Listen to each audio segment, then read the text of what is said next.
Hello friends, welcome back to channel में संदीप कुमार सोनी। आपका इस इंटरेस्टिंग वीडियो में स्वागत करता हूं। और आज का वीडियो बहुत ही ज़्यादा इंटरेस्टिंग होने वाला है। किन लोगों के लिए?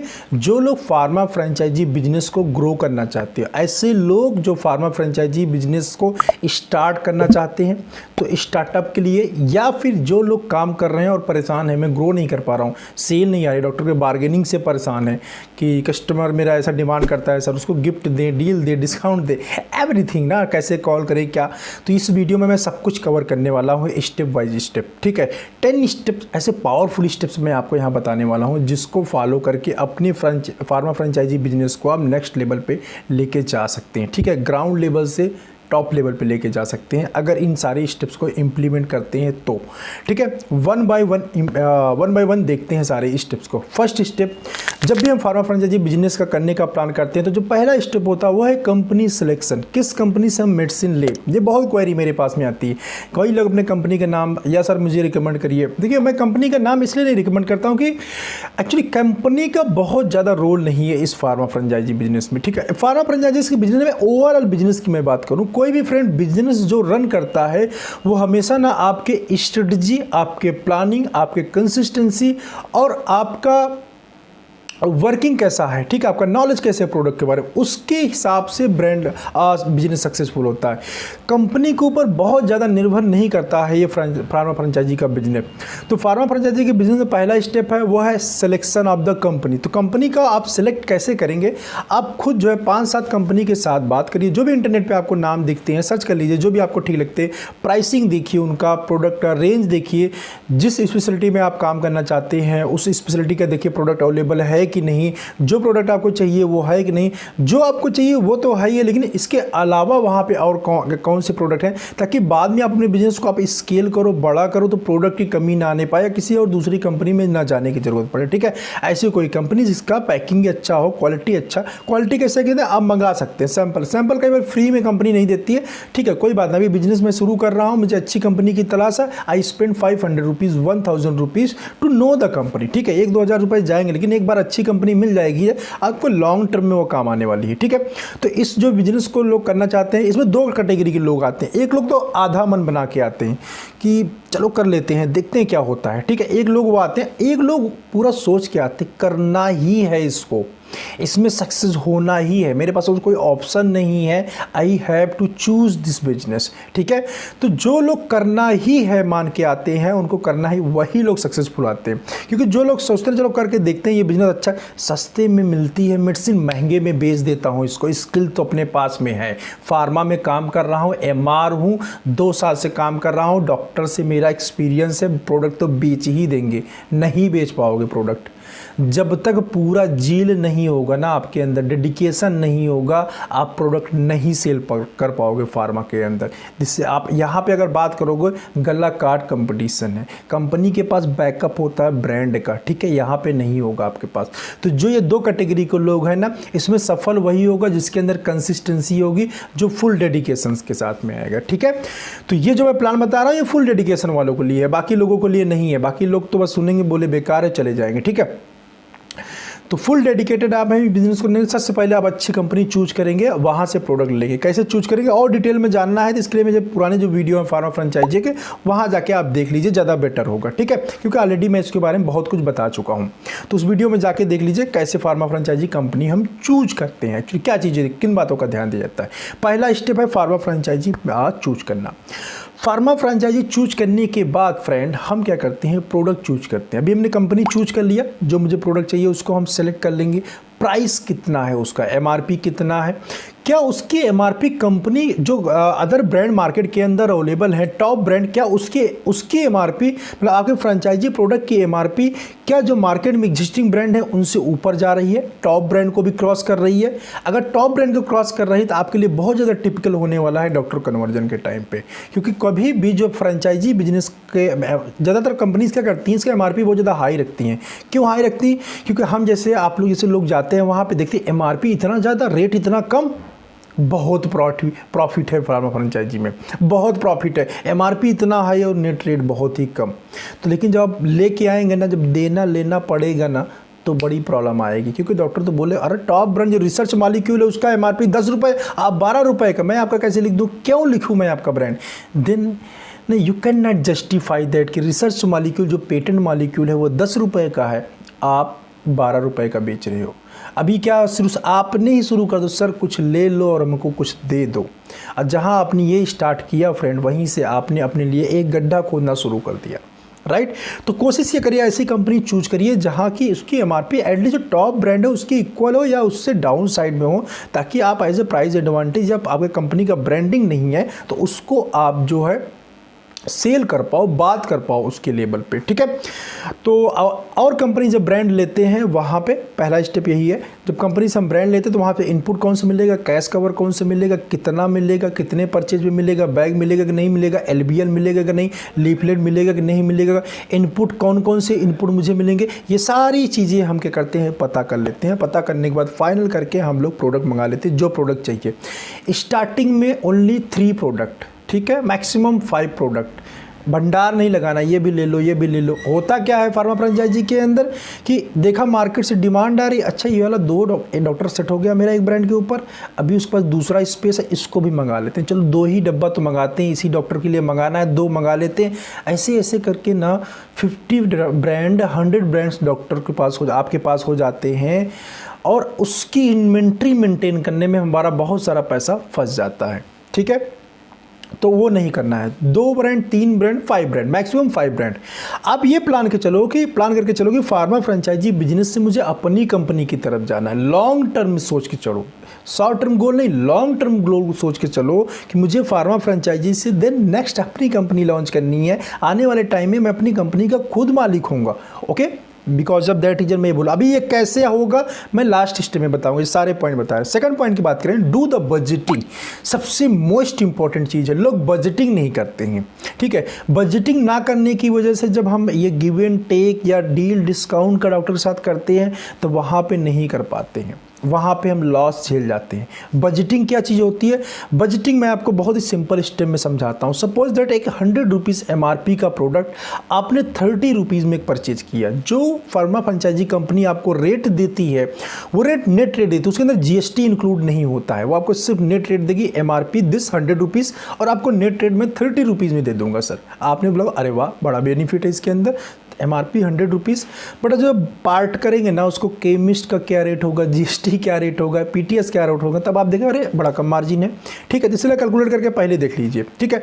तो बजटिंग कैसे करेंगे, बजटिंग करने के लिए सबसे पहले हमें मालूम होना चाहिए मेरा प्रोडक्ट मुझे कितने का पड़ रहा है, सबसे पहला स्टेप है, ठीक है। बजटिंग 2 टाइप से होती है, लेकिन पहले हम उस बजटिंग को करने से पहले हम पहले डिवाइड करेंगे कि हमारा प्रोडक्ट हमें कितना पड़ रहा है। वो कैसे कैलकुलेट करेंगे, जो प्राइस लिस्ट कंपनी ने आपको दिया, जिस रेट पे आपको बिल होके प्रोडक्ट आ रहा है, सपोज दैट 100 रुपीज़ MRP का प्रोडक्ट 30 रुपीज़ में आया, अभी 30 रुपीज़ पे आप ऐड करोगे अपने ट्रांसपोर्टेशन कॉस्ट, ठीक है, फिर ऐड करोगे अपना जो है GST, देन आप ऐड करोगे अपना पर्सनल मार्जिन। भाई आप भी तो वर्क करोगे, आपको भी सैलरी चाहिए, आपके भी पीछे फैमिली रन कर रही ना, आपको भी प्रॉफिट चाहिए 15% to 20%, आप कितना रखना चाहते हो, दिस इज योर चॉइस कि हम 15% मार्जिन पे काम करेंगे, 20% मार्जिन पे काम करेंगे। अपना प्राइस, प्रिंटिंग पे बिल निकलेगा, इलेक्ट्रिसिटी होगा, फ्रीज होगा, बाइक पे पेट्रोल जाएगा, एवरीथिंग इंक्लूडिंग 5% उसका भी कॉस्ट मान लेते हैं, वो भी 5% कॉस्ट हमने जोड़ दिया।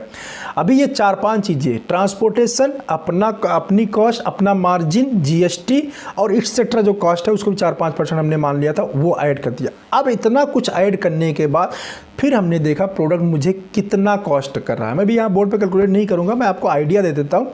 लगभग मैं ये मान के चल रहा हूँ कि 30 रुपीज़ का टैबलेट अब आपको 40 रुपीज़ में पड़ने लगा, इंक्लूडिंग GST, आपका मार्जिन, सब कुछ।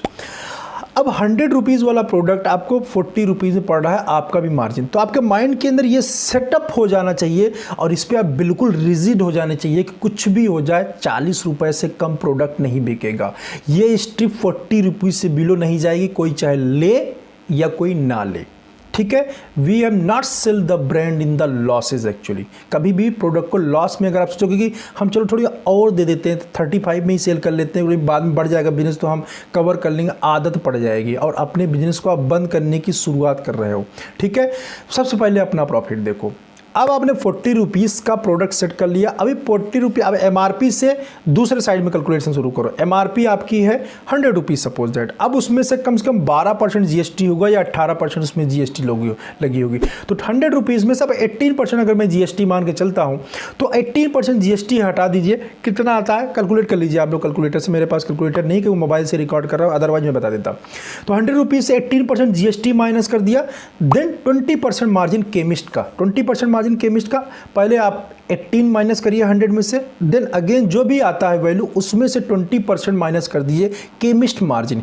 जब ये 20% मार्जिन माइनस करेंगे आप, जो वैल्यू फ्रेंड आपको मिल रहा है ना, this is called the PTR वैल्यू, प्राइस टू रिटेलर वैल्यू। इसको हम प्राइस टू रिटेलर बोलते हैं, PTR बोलते हैं, राइट। इस वैल्यू को नोट कर लीजिए, ये PTR है।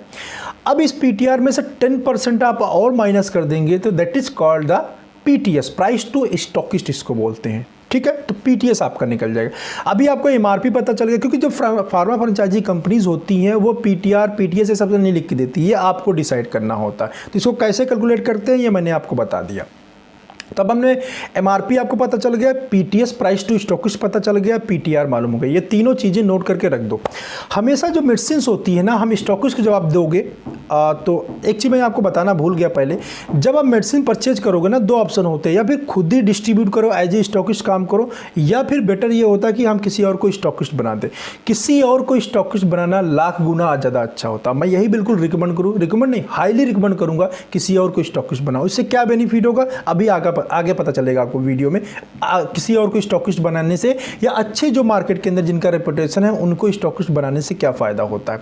उनको 10% दीजिए, अपने कंधे पर से सप्लाई का बोझ हटाइए, ठीक है, रखिए अपने पास से भी सप्लाई करिए 10%, 20%, 80% दूसरे से सप्लाई करिए। क्यों, आगे बताऊंगा, ठीक है। तो PTR PTS आपको सप्लाई होगा। अभी आपको मालूम हो गया, आपने देख लिया कि चलो PTS मैं मान के चल रहा हूँ 60 रुपीज़ आ रहा है, सपोज दैट 60 रुपीज़ PTS आ रहा है और 70 रुपीज़ आपका PTR आ रहा है, ठीक है, केमिस्ट रेट। इसका सबका लिख के बना ले, 3 4 5 10 प्रोडक्ट जितने भी है आपको सबका ये नोट कर लीजिए और आपके माइंड के अंदर ये सेट होना चाहिए। अब आता है डील डिस्काउंट का गेम। तो PTS से आप देखिए, आप 40 रुपीज़ तक बेच सकते हैं प्रोडक्ट को, राइट। मैंने आपको बताया था आपका मार्जिन सब कुछ इंक्लूड कर 40 रुपीज़ तक आप प्रोडक्ट को बेच सकते हैं, लेकिन बेचना कितने पे है, 60 रुपीज़ पे। तो 40 से लेकर 60 के बीच में आपको 20 रुपीज़ का विंडो मिल जाता है, राइट। 20 रुपीज़ का विंडो मिल जाता है। अब ये 20 रुपीज़ आप चाहो तो डॉक्टर को दे दो, केमिस्ट दे दो, जहाँ भी आपको जैसे सेटिंग लगती है वहाँ दो। किसी को 5 में ही सेट हो जाएगा, कहीं 10 में सेट हो जाएगा, कहीं 15 में, कहीं 20 में। 20 से ऊपर तो देना ही नहीं किसी को, ये सेट कर लो, ये रूल्स बना लो। स्ट्रिक्ट होना पड़ता है बहुत सारी चीज़ों के लिए। अब ये जो 20% है इसको हम कैसे इन्वेस्ट करेंगे, ये मैं आपको सिस्टम बताता हूँ जिससे आप समझ पाओगे। 20 रुपीज़ में तो एटलीस्ट अगर आपको लॉन्गर ड्यूरेशन के अंदर काम करना है तो 20 रुपीज़ में से कम 2 रुपये उसमें से निकाल दिए, 2 रुपीज़ उसमें सेपरेट आउट कर दीजिए। इस 20 रुपीज़ के मार्जिन में से मैं 2 रुपीज़ जो है ये अपनी ब्रांडिंग के ऊपर स्पेंड करूँगा। ब्रांडिंग के ऊपर, ब्रांडिंग कैसे, मैं साइंटिफिक कुछ गेट टुगेदर करा दूंगा, साइंटिफिक कुछ एक्टिविटी डॉक्टर चैम्बर में कर दूंगा, कुछ मैं अपने फ्री कैंपेन करूंगा, फ्री में सैंपल डिस्ट्रीब्यूट कर दूंगा, फ्री में एनवायरनमेंट डे पे प्लांट डिस्ट्रीब्यूट कर दूंगा, चिल्ड्रंस डे पे चॉकलेट डिस्ट्रीब्यूट कर। ऐसी एक्टिविटी करना है जिससे आपकी ब्रांडिंग होगी, मतलब आपके डॉक्टर या पेशेंट आपके कंपनी को जानेगा। ये अभी आपको इसका बेनिफिट समझ में नहीं आएगा। ब्रांडिंग का बेनिफिट हमें आफ्टर 3 ईयर, 4 ईयर, 5 ईयर्स के बाद मिलता है, ठीक है। तो 2 रुपये आपने ब्रांडिंग के ऊपर स्पेंड कर दिया। जो बजट है मैंने आपको बताया, स्टार्टिंग बताया 2 टाइप की बजटिंग करनी पड़ती है, एक डायरेक्ट, एक इनडायरेक्ट। अभी बजट को हमने 2 पार्ट में डिवाइड कर दिया, direct investment and indirect investment. Suppose that 20 rupees में 10 रुपीज़ में डाल रहा हूँ डायरेक्ट इन्वेस्टमेंट में। अभी डायरेक्ट इन्वेस्टमेंट कैसे होता है, 10 के साथ 2 फ्री दे रहे हैं, 4 फ्री दे रहे हैं, 5 फ्री दे रहे हैं, ठीक है। ये डायरेक्ट इन्वेस्टमेंट है। आप डॉक्टर ने ऑर्डर दिया, केमिस्ट ने ऑर्डर दिया, आपने 10+5 सप्लाई किया, डायरेक्ट इन्वेस्टमेंट है, बीच में कोई मीडिएटर नहीं है, ठीक है। डॉक्टर ने बोला कि यार मैं कहीं जा रहा हूँ, मेरे लिए टैक्सी करवा दो, ठीक है, आपने टैक्सी करवा दी। डॉक्टर बोला मुझे ट्रेन का टिकट चाहिए, ट्रेन का टिकट करा दिया। कैश कार्ड की रिक्वायरमेंट है, कैश कार्ड, डायरेक्ट आपने दे दिया। जितना कॉस्ट आ रहा था उस सर्विस के लिए आपने टोटल वो कॉस्ट दिया, डायरेक्ट इन्वेस्टमेंट, कोई आपको उसमें बेनिफिट नहीं हुआ। तो हमेशा अपने बजट को जो इन्वेस्टमेंट जाना तो ये कस्टमर के पास में ही है, केमिस्ट के पास जाएगा फिर डॉक्टर के पास जाएगा, लेकिन इसको जाने के 2 तरीके हैं। आपको 2 तरीके से ये डालना है, जाना उन्हीं के पास है, देना उन्हीं को है, बट 2 तरीके से। मैंने बोला ना आप 50% कर लो, आप अपने हिसाब से डिसाइड कर ले, तो अप एंड डाउन आप कर सकते हो, दिस इज योर चॉइस, ठीक है। तो 10 रुपीज़ आपने दे दिया डॉक्टर के ऊपर, डील डिस्काउंट में 10+2 3+10+3। अभी क्या बोला आपने, अब बोलो कि 10%, लेकिन अब डील ज़्यादा मांग रहा है आपसे डॉक्टर या केमिस्ट, आपसे डील ज़्यादा मांग, मुझे 10+5 चाहिए।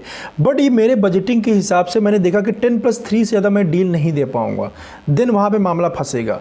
तो वहाँ पर क्या करना है कि मैं आपको 10+3 दूंगा, प्लस अगर लेकिन आप $5 परचेज कर लोगे ना, ये मैं दूसरा इनपुट, ये ट्रॉली बैग आपको मैं और मिल जाऊँगा। इससे ज़्यादा कंपनी डील तो नहीं देती है, बट इतने के ऊपर अगर आप ले लेते हो 10 बॉक्सेस, तो आपको ये ट्रॉली बैग और मिल जाएगा। इस तरह से आपको कैंपेन डिजाइन करना है। ये जो ट्रॉली बैग है ना, this is called indirect investment, right. ये इनडायरेक्ट इन्वेस्टमेंट है। अभी वो ट्रॉली बैग हो सकता है, किचन की कोई चीज़ हो सकती है, वॉचेज़ हो सकती हैं, कैमरा हो सकता है, ये कुछ भी हो सकता है। वो जो 10% रेस्ट रह गया है ना, उसमें से 5% आपको इस तरह से इनडायरेक्ट इन्वेस्टमेंट करना है। सैंपल आप दे देना है आपको, ये इस टाइप के गिफ्ट वाउचर, POB। अभी क्या था कि आपने जब 10+2 10+3 आप दे रहे थे, तो जो आपका कस्टमर था वो कैसे प्रोडक्ट परचेज कर रहा था, ठीक है 2 बॉक्स दे दो। अभी आपने वो 10+3 के साथ जो 50% चाहिए था डील, 10+5 चाहिए था, लेकिन आपने 10+3 दिया, प्लस एक कंडीशन डाल दिया कि आप 10 बॉक्स खरीदोगे तो ट्रॉली बैग मिलेगा, अदरवाइज नहीं मिलेगा। अदरवाइज आपको 10+3 से ही काम चलाना पड़ेगा। इससे बेनिफिट ये होगा फ्रेंड कि पहली बात, आपका कस्टमर जो होगा वो कंज्यूम ज़्यादा करेगा। अभी वो बाउंड हो गया कि उसको चाहिए तो 10%, उसको 50% पूरा चाहिए वैल्यू का फ्री गुड्स, तो उसको वो 10 बॉक्स परचेज करना पड़ेगा। दूसरी कंडीशन में जब आप डायरेक्ट इन्वेस्टमेंट टोटल कर देते हैं, तो उस कंडीशन में ओनली आपसे वो 1 बॉक्स 2 बॉक्स 3 बॉक्स ही परचेज कर, पूछेगा बहुत बड़ी आपसे, ठीक है कितना एक नेट रेट तक निकाल लेगा आपसे, केमिस्ट हो या डॉक्टर हो। जब ऑर्डर करने की बार ऐसा करो, ऐसा 2 डब्बे भिजवा दो, फिर देखते हैं, राइट। तो बजटिंग करना बहुत ज़्यादा जरूरी है। अब बजटिंग में आपको direct investment and indirect investment में थोड़ा सा बजट निकाल के हम ब्रांडिंग के ऊपर स्पेंड कर देंगे, थोड़ा सा बजट निकाल के सैंपल के ऊपर खर्च कर देंगे, थोड़ा सा बजट निकाल के हम पेन पेंसिल के लिए ले रख लेंगे। डॉक्टर चैम्बर में जाते हैं, जो अटेंडेंट होता है उसको पेन चाहिए, केमिस्ट को पेन चाहिए, पेन के ऊपर स्पेंड कर देंगे। उस कुछ 5% के समथिंग अराउंड या 5 रुपीज़ के समथिंग बड़े इनपुट पे, जो डील देने के बाद इनपुट भी देंगे। अभी डील भी देंगे, इनपुट भी देंगे, राइट। आपने सुना होगा कस्टमर। तो this is called the budgeting. आपको इस तरह से अपना बजट बनाना पड़ेगा कि 40 रुपीज़ से 60 रुपीज़ के जो मुझे बच रहा है पैसा, उसको मैं कैसे स्पेंड करूंगा, ठीक है। इसके बाद जो नेक्स्ट पॉइंट है, फर्स्ट सेकंड थर्ड, मैंने सारे पॉइंट नोट कर रखे हैं ताकि मिस ना होने पाए, ठीक है। इसके बाद मैंने आपको बताया अपॉइंटमेंट स्टॉकिस्ट अपॉइंटमेंट करेंगे। अभी बहुत सारे लोगों को मेरे पास क्वेश्चन ये आता है कि सर अगर मैं स्टॉकिस्ट को अपॉइंटमेंट करते हैं सपोज दैट, तो प्रॉब्लम ये आ रही है कि पैसा तो मैं इन्वेस्टमेंट कर रहा हूँ, पावर सारा स्टॉकिस्ट के पास जा रहा है। जी हाँ सर, आपको ऐसा ही करना पड़ेगा। अगर आप DL और GST नहीं लेना चाहते, स्टार्टिंग में आपका बजट कम है, तो ऐसे कंडीशन में आपको सारा पावर स्टॉकिस्ट पर जाएगा। लेकिन इसमें परेशान होने की जरूरत नहीं है, पावर चला तो कोई दिक्कत वाली बात नहीं है। आप कौन सा बहुत बड़ा सा बिजनेस करने जा रहे हो, करोड़ों रुपए का, 1 लाख रुपए तक का बिजनेस कर रहे हो, तो स्टॉकिस्ट के ऊपर इतना ट्रस्ट कर सकते हो। He is also need business ना, वो बिजनेस कर रहा है, आपको परेशान नहीं करेगा। बट आपके उसके साथ ट्रांसपेरेंसी होनी चाहिए, ठीक है। जो भी आप बात करो उसमें मैं एक आइडिया दे देता हूँ किस तरह से आप उससे बात कर सकते हो, ठीक है। कुछ लोग को बोला था पेमेंट कैसे लो, तो स्टॉकिस्ट से पेमेंट का सिस्टम ये, उससे बात कर लो कि मैं जब कंपनी से गुड्स आएगा तो आप ही के पास में आएगा, ठीक है। बिल आप एंट्री करोगे, पेमेंट मैं कंपनी को कर दूंगा, बट या फिर पेमेंट स्टॉकिस्ट से करा दीजिए। जो पेमेंट आपका जितना भी मार्जिन आता है, सपोज दैट उसके रेट के हिसाब, जब वो बिल की एंट्री करेगा, जो भी सेल आती है पर्टिकुलर, जो भी मंथ का सेल आती है, वो सर कंप्यूटर स्टेटमेंट ले लो, उसमें से उससे पैसे लो। अभी पैसे क्यों लोगे, या फिर आप कैश में पैसे ले सकते हो, या फिर उसके करंट अकाउंट्स नहीं, सेविंग अकाउंट्स के चेक के थ्रू पैसा आप ले सकते हो। पैसा ले लो, और जिस कंपनी को गुड्स आप मंगाते हो, उस जितने का गुड्स मंगाना है वो स्टॉकिस्ट के अकाउंट, क्योंकि उसको अकाउंट भी मेंटेन करना होगा GST की वजह से, तो उसके अकाउंट से उतना पैसा वहाँ ट्रांसफर करा दो, बाकी का जो अमाउंट है वो ले लो। तो उससे पहले ही बात करो, मंथली हिसाब करेंगे आपसे, ठीक है। मंथली हिसाब करेंगे, मंथली अगर मुझे कोई मेडिसिन मंगाना होगा तो आप वहाँ पेमेंट कर देना, रेस्ट पेमेंट मुझे दे देना। या फिर आप 45 डेज पे जा सकते हैं कि चलो 45 डेज में 30 दिन आपके, आप मेरे पे पेमेंट कलेक्ट करो मार्केट से, ठीक है। कहीं फंसेगा मैं भी हेल्प करूँगा। आप मुझे 15 दिन अपने पास पेमेंट रखो, 45 डेज पे जो भी सेल हुआ रहेगा टोटल सेल का आपका मुझे पेमेंट करना होगा। तो हर एक 45 डेज पे आप नोट कर लो, एक कैलेंडर के ऊपर टिक कर लो, इस डेट में मैं आपसे हिसाब करूंगा, अब मुझे पैसा चाहिए होगा। ठीक है, ये क्लियर कट हम बात कर लेते हैं स्टॉकिस्ट से। तो इस तरीके से आप जो है स्टॉकिस्ट का, जब आपका बिजनेस बड़ा हो जाए तो खुद स्टॉकिस्टशिप का लाइसेंस ले लीजिए, डीएल ले लीजिए, जीएसटी ले लीजिए, खुद काम करिए। और जो स्टॉकिस्ट बना हुआ तो उसको बने रहने दीजिए। अभी डायरेक्ट कंपनी से माल आ रहा था, अभी आप डिस्ट्रीब्यूटर हो गए, आपके थ्रू दिए। स्टार्टिंग में आपका बजट कम है, मत लीजिए डीएल और जीएसटी। ठीक है, इससे क्या होगा, डीएल एंड जीएसटी ना लेने से आपका something around 1 lakh rupees safe हो जाएगा। क्योंकि डीएल और जीएसटी लेने में लगभग 1 लाख रुपीज़ चला जाता है ऑलमोस्ट हेडक्वार्टर पे। ठीक है, तो ये हो गई appointment of stockist. Next point, इसके बाद जो पॉइंट है वो है prepare doctor list. Doctor list कैसे प्रिपेयर करेंगे फ्रेंड? स्टार्टिंग में आप क्या करिए कि बहुत डॉक्टर लिस्ट मत रखिए। ठीक है, 200-250 डॉक्टर सभी एरिया में हम घूम जाते हैं, सबको कवर करना, no, specific and focused working करिए। ठीक है, अपनी डॉक्टर लिस्ट 120 या 125 से ज़्यादा मत बनाइए, कॉल एवरेज 10 के समथिंग अराउंड रखिए। डॉक्टर को फिर कैटेगराइज करिए, कौन सी कैटेगरी में कैटेगराइज करेंगे, core doctor, non core doctor, या super core, core, non core, 3 category में कर सकते हैं। अब ये 3 कैटेगरी में कौन सा होगा? सुपर कोर में ओनली 10 डॉक्टर्स होंगे। ये 10 डॉक्टर्स कौन से होंगे? जो सिटी के बड़े डॉक्टर्स होंगे, केओस, ऐसे डॉक्टर जो टाइम लेंगे चेंज होने में, लेकिन एक बार चेंज हो गए ना, सेल को बूम कर देंगे। राइट, इनको लगातार इनके ऊपर काम करना है, रेगुलर काम करना है। राइट, और इनसे सेल जनरेट करना। दूसरा होगा कोर डॉक्टर, पहले सुपर कोर एंड फिर कोर डॉक्टर। इनसे हमें रेगुलर विजिट करना है, सब कुछ करना है। कोर एंड सुपर कोर में क्या डिफरेंस होगा? जो सुपर कोर डॉक्टर होगा उसको रेगुलर इनपुट भी हम देते रहेंगे, बट कोर वाले को मंथ में एक बार इनपुट देंगे, या फिर जैसे आपका बजट रहेगा उसके अकॉर्डिंग प्लान करेंगे। कोई छोटा स्मॉल इनपुट देंगे या हम सैंपल देंगे, अकॉर्डिंग टू यू चूज कर सकते हो। और जो नॉन कोर डॉक्टर होगा उसको मंथ में 1 या 2 बार हम विजिट तो करेंगे, बट कोई इनपुट नहीं देंगे या पेन पेंसिल देंगे, बड़ा कोई इनपुट नहीं देंगे। ठीक है, तो कोशिश में रहेंगे सुपर कोर डॉक्टर कितनी जल्दी हम कन्वर्जन कर लेते हैं। उसके लिए मुझे मेहनत करनी पड़ेगी, उसके लिए रिमाइंडर लगाना पड़ेगा, उसके लिए कैजुअल टॉक करना पड़ेगा, उसके लिए मुझे रिलेशन बिल्डअप करने पड़ेंगे। तो ये सारे टैक्टिक्स आप यूज कर सकते हैं जिसके थ्रू बिजनेस डेवलप किया। अभी ये कौन कौन से टैक्टिक्स हो सकते हैं, किसी भी डॉक्टर को कन्विंस कैसे करते हैं, इसलिए मेरा सेपरेट वीडियो उसको भी जाकर देख सकते हैं। बट जो चीज़ें मैंने आपको बताई, ये चीज़ें फॉलो करेंगे तो डॉक्टर को आप कन्विंस कर पाएंगे। ओके, इसके बाद doctor call, chemist call and negotiation कैसे करेंगे आप निगोशिएट केमिस्ट डॉक्टर कॉल को। ठीक है, अभी डॉक्टर कॉल करने के कई सारे तरीके होते हैं। एक तो रेगुलर कॉल होता है, जब सब लोग कॉल कर रहे हैं तो तब हम कॉल करते हैं। ठीक है, उस समय आप कॉल कर सकते हैं, बट उसमें बात नहीं हो पाती है। तो बात करने के लिए फ्रेंड क्या करना पड़ेगा, आपको ऐसे टाइम पे जाना पड़ेगा जब डॉक्टर फ्री होता है, खाली होता है। तो छोटे डॉक्टर से कभी भी बात कर पाओगे, बड़ा डॉक्टर टाइम नहीं देगा। बड़ा डॉक्टर कैसे टाइम देता है, कहाँ से टाइम मिलता है, मैं आपको बताता हूँ। सिंपली आप देखो, शाम की ओपीडी फ्री किया, रात में 10 बजे के आसपास, 11 बजे के पास आप जाओ। अभी डॉक्टर क्या है, ओपीडी फ्री करने के बाद अपना हाथ धुल रहा है, कुछ अपने टेबल पे चीज़ सेटअप कर रहा है, उसको डिनर के लिए जाना है घर। इतने टाइम के अंदर आप उससे बात कर सकते हो, तब वो फ्री होता, कोई ज़्यादा एमआर नहीं होता, पहला। दूसरा, डॉक्टर चैम्बर, कई बार डॉक्टर रिस्ट्रिक्ट हो जाएंगे, नहीं इस टाइम मिलने मत आओ, तो डॉक्टर चैम्बर से बाहर निकलता है। देन उसके साथ जब वो जा रहा है पैदल पैदल, आप भी रेडी रहो अपने प्रोडक्ट के साथ, साथ में पैदल पैदल जाए, उसको डिटेलिंग सुनाते चले गए। डिटेलिंग वाला प्रोडक्ट पता होना चाहिए, उसके बारे में डिस्कस करते चले गए। 1 दिन नहीं सुनेगा, 2 दिन नहीं सुनेगा, 3 दिन नहीं सुनेगा, 10 दिन नहीं सुनेगा, 1 महीने आपका सुनेगा नहीं डॉक्टर, 2 महीने नहीं सुनेगा, तीसरे महीने सुनेगा। ये पूरी एक्टिविटी जो मैं आपको बता रहा हूँ 101% तीसरे महीने डॉक्टर सुनेगा। लेकिन आपके अंदर, मैंने बोला सुपर कोर डॉक्टर को कन्विंस करने के लिए आपके अंदर consistency, regular reminder call, regular input और सारी एक्टिविटी उसके ऊपर होनी चाहिए।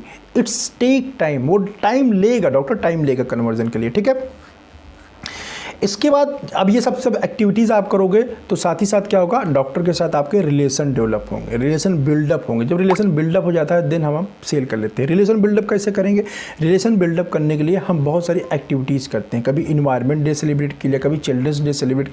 अब ये देखना है आपको कौन सी स्पेशलिटी में आप काम करते हो। तो जनरल प्रोडक्ट लेके मत काम करिएगा, 2-3 जनरल प्रोडक्ट ले लीजिए, उसके बाद आप किसी स्पेशलिटी में इंटर करने की कोशिश करिएगा, चाहे गायनी हो, पीडिया हो, चाहे किसी न किसी स्पेशलिटी में बाकायदे आप जाइएगा। ठीक है, तो उसके हिसाब से आप रिलेशन को बिल्ड करिए फ्रेंड अपने। अब बिल्ड करने के लिए बर्थडे विशेष हो गया, इन्वायरमेंट डे हो गया, पीरियड डे हो गया, डिफरेंट डेज और शादी बर्थडे ये सब विशेष करने के मौके मिलते हैं। इन सब चीज़ों को विश करिए डॉक्टर को, उसके बच्चे का बर्थडे, वाइफ का बर्थडे, उसका बर्थडे, मैरिज एनिवर्सरी, दुनिया भर की जो सारी चीज़ें होती हैं इसके थ्रू आप रिलेशन बिल्ड कर सकते हैं। और जो मैंने एक्स्ट्रा टाइम पे कॉल करने के लिए बोला उसके थ्रू आप रिलेशन को बिल्ड कर सकते हैं। रिलेशन बिल्ड करके बिजनेस को बहुत बड़ा किया जा सकता है। ओके, तो इस तरह से रिलेशन बिल्ड आप कर सकते हैं। चलिए नेक्स्ट पॉइंट है रिमाइंडर कार्ड। रिमाइंडर कार्ड कैसे डिजाइन करते हैं इसके ऊपर मेरा एक सेपरेट वीडियो है, उसको जाके देख लीजिएगा।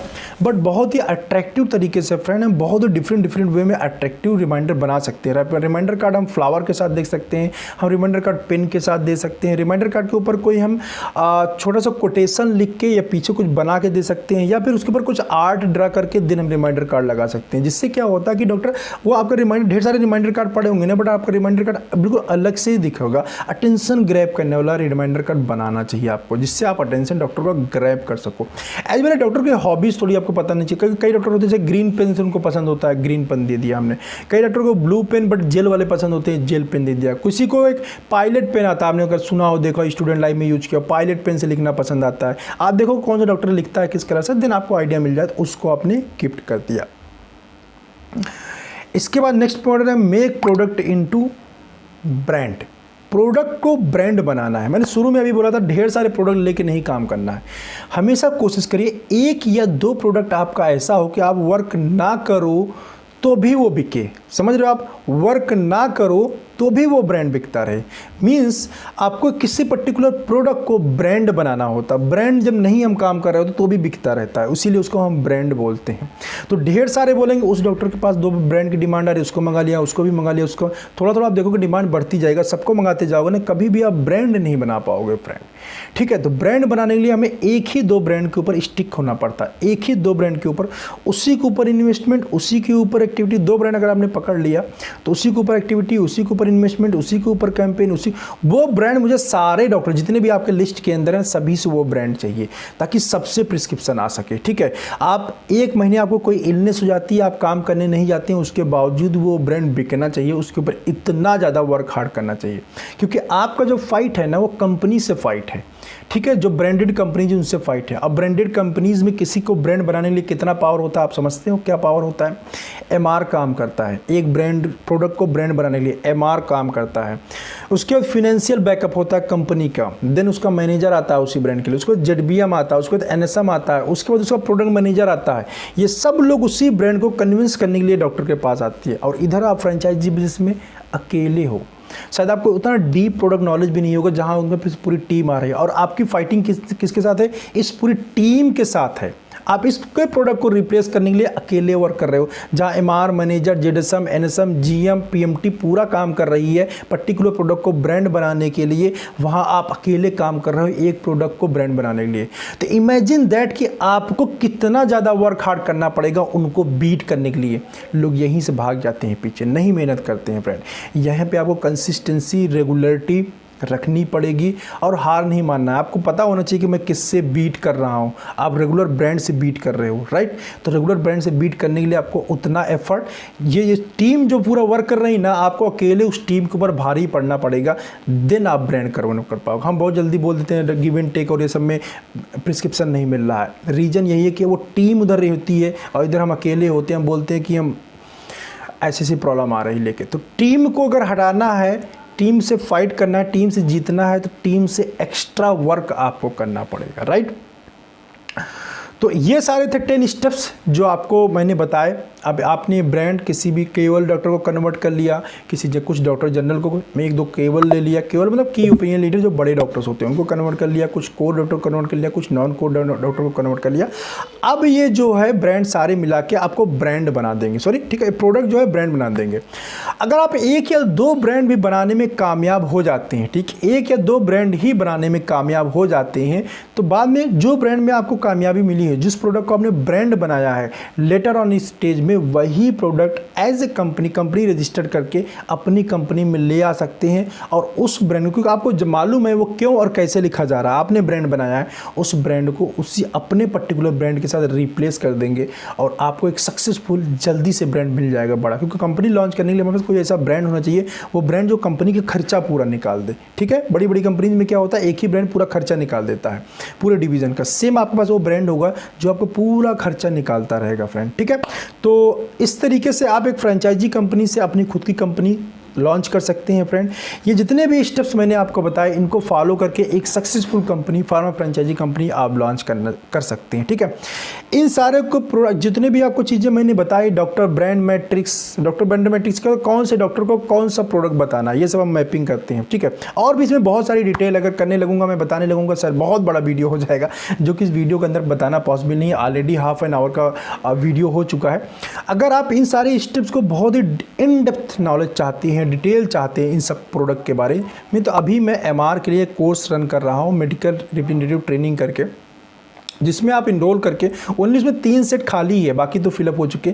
3 सीट्स अवेलेबल है, जिसमें आप इनरोल करके इन जो सारी चीज़ें मैंने बताया ना, इन डेप्थ नॉलेज ले सकते हैं। वहाँ 3-3, 4-4 घंटे का, 5-5 घंटे का क्लास होता है। लास्ट भी मैंने कम्युनिटी में डाला हुआ था 4 आवर। जब तक सारी प्रॉब्लम सॉर्ट आउट नहीं होती, मार्केट की एक्चुअल प्रॉब्लम कि डॉक्टर है और उसका रिलेशन वाले नहीं मेडिकल स्टोर खोल दिया, अब वहाँ बिजनेस नहीं आ रहा है, केमिस्ट एग्री नहीं हो रहा, डॉक्टर बोल रहा है, लिख रहा है, केमिस्ट प्रोडक्ट अवेलेबल कराने को एग्री नहीं, इस टाइप की बहुत सारी मार्केट में डे टू डे लाइफ में फील्ड प्रॉब्लम हम लोगों को आती है। How we can manage this type of problem. और इसके अलावा और बहुत सारे प्रॉब्लम्स होते हैं, मैंने 1-2 एग्जाम्पल दिए, उसके भी बहुत बड़ी लंबी लिस्ट है। अगर इन डेप्थ नॉलेज आप चाहते हो, ठीक है, इन डेप्थ सीखना चाहते हो, how to scale your business, ठीक है, अपने बिजनेस को बड़ा करना चाहते हो फ्रेंचाइजी बिजनेस के लिए, तो आपको ये जो ट्रेनिंग क्लास है इसको ज्वाइन करना चाहिए। बहुत ही सिंपल, बहुत ही मिनिमम फीस के साथ मैंने लॉन्च किया है। और सबसे अच्छी बात यह होती है, कोई प्री रिकॉर्डेड वीडियो नहीं होता, पूरा लाइव क्लास होता है। आप मुझसे बात कर पाते हैं, यहाँ पे अपनी प्रॉब्लम को रख पाते हैं, अपनी क्वेरीज को रख पाते हैं, और लाइव मुझसे बात करके अपनी प्रॉब्लम को सॉर्ट आउट कर पाते हैं। ठीक है, तो वहाँ पे इन डेप्थ डॉक्टर लिस्ट, जितनी चीज़ें मैंने आपको बताया, ये इन डेप्थ में ट्रेनिंग देता हूँ, हर एक चीज़ के लिए पूरा सेशन होता है। ये जितना मैंने आपको एक वीडियो के अंदर बताया, शायद इसके अंदर 1-2-3 पूरा सेशन हो जाता है करने में, तो काफ़ी लंबी होती है। 2 महीने का ट्रेनिंग प्रोग्राम है ये, और उसके अंदर ये सारी चीज़ें जितनी मैंने बताई हैं ये, और इसके अलावा और बहुत सारी चीज़ें उसके अंदर हम कवर करते हैं कोर्स के अंदर। ठीक है, 999 उसका फ़ी है, जो कि बहुत ही मिनिमम साइड है। अगर आप देखोगे तो अपने बिजनेस को अगर आप ग्रो करना चाहते हो, ग्रो करके आप 999 नहीं पता नहीं कितने 9 डेवलप कर सकते हो उसके अंदर, राइट। तो अगर आप लर्न करना चाहते हो, ये मेरा बोर्ड लाइन नंबर आ रहा है, यहाँ पे 999 पे करके किसी भी डिजिटल ऐप के थ्रू पे करके आप रजिस्टर्ड कर सकते हो, राइट। तो आपको ये नॉलेज कैसा लगा, ये वीडियो कैसा लगा, मुझे कमेंट करके ज़रूर बताइएगा फ्रेंड। अगर अच्छा लगा हो तो लाइक करिएगा। अगर आपको यहाँ से नॉलेज मिला हो, कुछ भी क्लू मिला हो जिससे अपने बिजनेस को आप ग्रो कर सकते हैं, तो 101% लाइक करिएगा, जिससे मुझे काफ़ी ज़्यादा मोटिवेशन मिलता है, ताकि मैं ऐसी वीडियो आप लोगों के लिए बना सकूँ। ठीक है, तब तक के लिए अपना ख्याल रखिए, अपनों का ख्याल रखिए। मिलते हैं आपको किसी ऐसी ही इंटरेस्टिंग वीडियो में, तब तक के लिए बाय बाय।